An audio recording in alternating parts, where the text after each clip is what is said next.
your trades. If you have not like and subscribe, don't forget to like and subscribe. Click that bell button so that you get updated about all my latest video. So today's topic is pretty much all about options, call option and debit spread. So I'm gonna cover call options and call debit spread.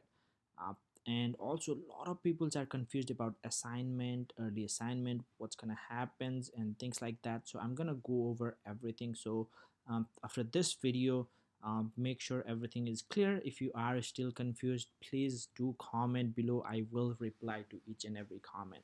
So let's get started, right? So kind of pretty much, I guess you know option. So basically, call option is right to buy in 100 shares of a underlying, so whatever. In this case, if you have a call options at the strike price before expiration, that's all it is, right? So this is Facebook is 268, right?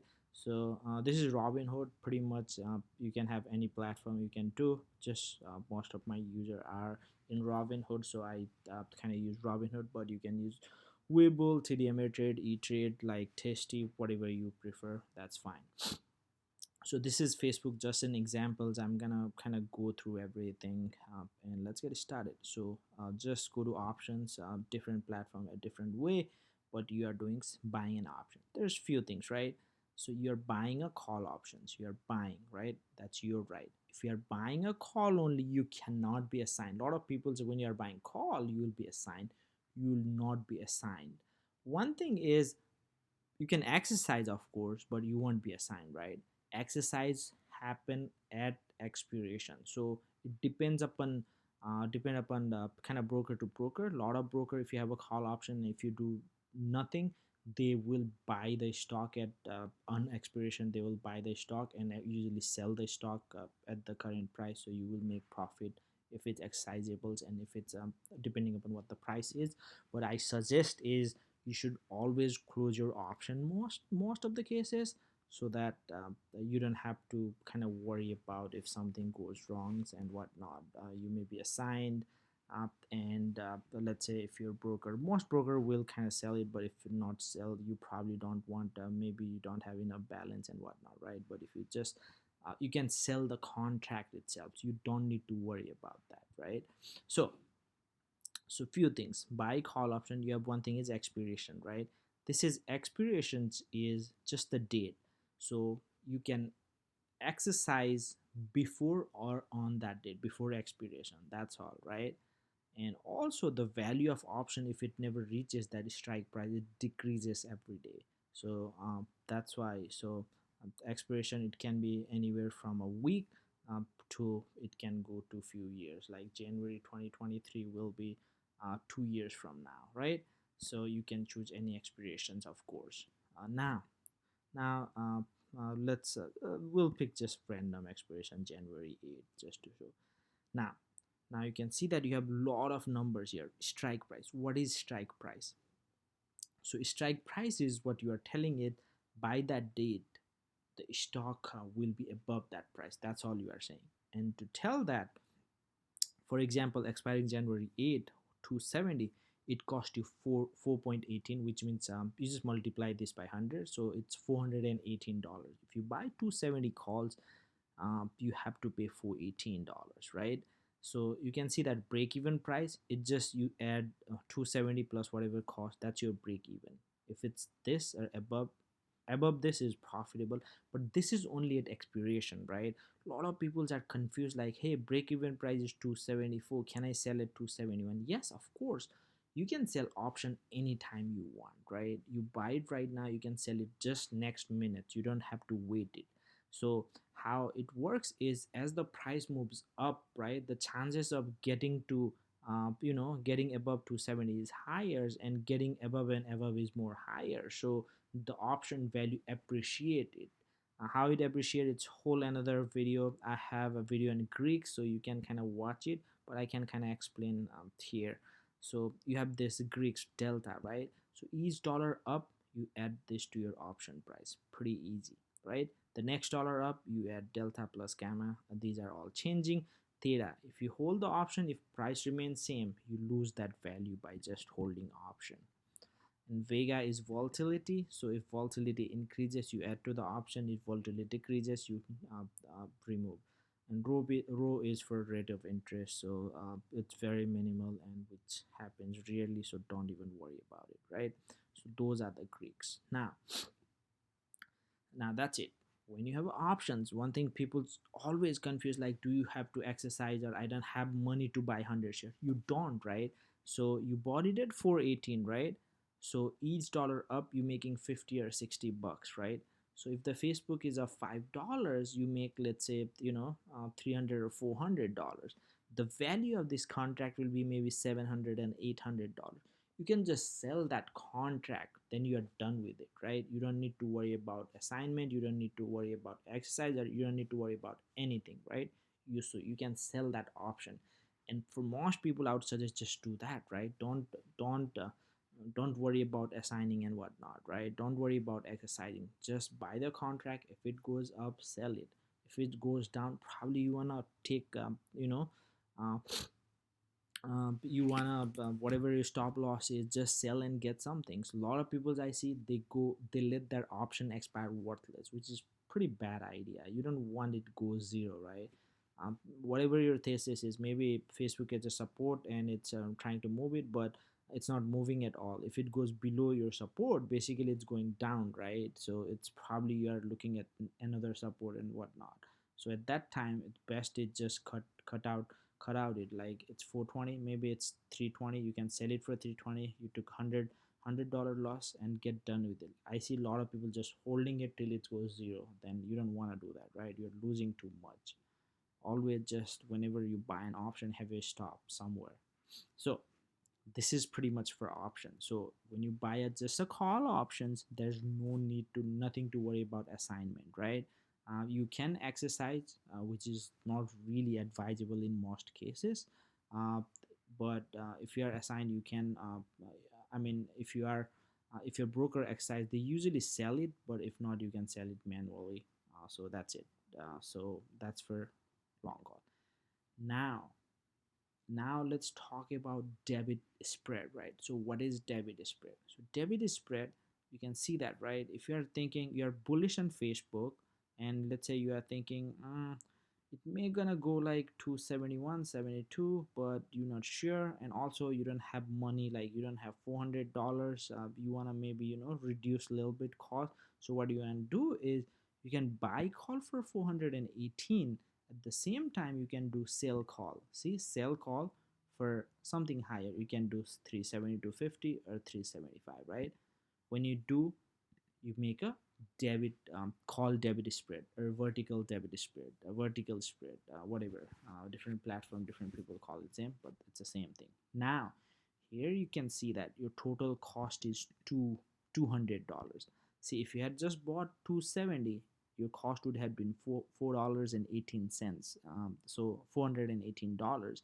Here in this case, it's $2 only, right? So it's a little cheaper, but your your profit is not unlimited. In a call option, basically the max profit is kind of unlimited, in the sense like the stock price kind of go to infinity. That's why it's unlimited. But yeah, as everybody knows, stock price cannot and won't go to infinity. So it's a, but basically max profit is kind of undefined. It can be anything, right? If you had just one 270 call, so above that, basically above your break even price for each dollar up, you make basically 100 bucks at expiration. So if it's like goes, let's say $100, you made just 100 times 100, that's 1,000, right? 10,000, right? 10,000. So it could theoretically kind of go 375 in a week. I mean, not it's gonna do it, but that's it. But in a debit spread, your max profit is capped. So you have your buy leg. So what you are buying is, you are saying like, it's your right to buy the stock at 270, right? So you can buy the stock at 270, but this is your basically right to sell. Basically somebody's right to buy, so yours going to be sell, just the opposite. So this is just the sell. So if it's above both of these leg, what happened is, like, you buy at 270 and you sell at 275. This is one contract. That's 100 stocks. That's why your max profit is basically max you can get from this spread is 500 bucks. But your max profit is you already paid 200 bucks for it. So your max profit is $300, right? So in this trade, you can make $300. A lot of people are worried like, oh, what happens if I'm assigned short leg? That's a good news. Like if you're assigned 275 early, basically you sold Facebook shares at 275, you have a call. You can just exercise it. You can buy at 275 270, and you just made $500 profit and you're done with it. You don't need to worry about it, right? So that's pretty cool. So you don't need to worry about that. So if early assignment happen in debit is spread, uh, you actually you it's good for you. You make your max profit and you're done with it. You can just go and look at the other trade. So that's a good news. So most of the cases, early assignment in a spread will never happen. Like well, spreads are pretty much very rarely happens. uh, Usually the assignment happens on the expiration day, and but I'm not saying it can happen. That's there, but it's good if it's assigned in debit spread. You are fine. You made the you made the money, and you're done with the trade. You made the max profit. Other things, a lot of people's like how to get the max profit, and a lot of people are confused like if the stock price is above 275 and it's not still profit. The thing is you have to look at expiration, right? Expiration. So you have some time left, so it can even bounce back, right? That's why you won't get max profit till expiration. Max profit can only be achieved on the day of expiration if both the legs are in the money. Both the legs are basically, it's in this case it's above 275. One thing is Robinhood, if it's right around hovering around 276, 276, 275, maybe Robinhood thinks it may come back, it will liquidate. What does it mean? It will just sell it whole debit spread or whatever it is. So it's best to just use your own judgment unless it's like deep in the money, like let's say 80, 85, 90. It's best to kind of sell yourself, right? Because when they do it, they will just look at the market order. They won't try to just go the mid price or whatever, right? For a stock like Apple, that's fine, but if it's Tesla, you may not get the best pricing. So those are the few things, right? So I think that I covered pretty much kind of assignment and how that happens. And yeah, a lot of people are confused like what really happens on the day of assignment. It's simple, right? If it's, for example, let's say day of assignment, you have this option, right? If the stock price is below 270, basically your call expire worthless, your sold call expire worthless, nothing. You lost $200, done with it, nothing to worry about it. The other thing is like let's say if it expired 271, 272, right? So then your 275 call expired worthless, but 270 call is in the money. So some broker, they will kind of exercise and sell it at some time, some same point. So let's say if it's 72, you made 200 bucks, but you paid 200, so it's your break even. But let's say if it's 273, so 273, you made like $100 profit, but you do have to sell your shares, right? So you have to kind of keep that in watch. Like I've seen some broker, what they do is they will have 100 stocks, but what happened is if the Monday it opens back down, then when you sell it, you have to sell it at the lower price, right? So you bought it 270, so if it's below 270, you kind of lose it, right? Or even in this case, if it's 273, you're making 100 bucks, but that's why it's best to close yourself. Other things it can happen is not in the debit spread. Other things it can actually happen in debit spread as well is, let's say at 4, they count everything at 4, right? At 4 p.m., let's say it's the stock price of Facebook is, let's say 269, right? At 4 p.m. both expire worthless, so it's done. But sometimes maybe Facebook had some and good news, and stock is really basically like up maybe 20 bucks, right? So what happened is if you don't do anything, because this buy is your you have to exercise. If you did not exercise this one, somebody else, cause you sold this to somebody, he might exercise, right? So you'll be short these shares, right? So you'll be short these shares, negative, so you will be negative 100 shares. So a lot of people's like, I don't have money.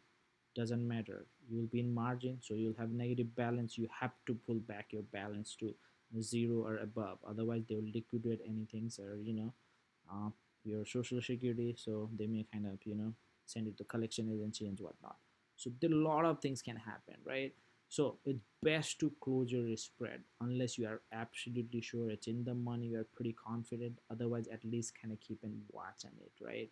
So um, pretty much that's about it. But yeah, and the last case is if both the legs are in the money, basically they will be doing is like buying 100 shares at 270, selling them at 275, and you get the net, whatever the difference. In this case 500, you pay 200, you make 300, that's your max profit. That's it. Pretty much I think this kind of help clear up a lot of questions about debit spread, assignment, and exercise. If you have any questions or comments, comment below. Other than that, thank you and have a great day. Thanks.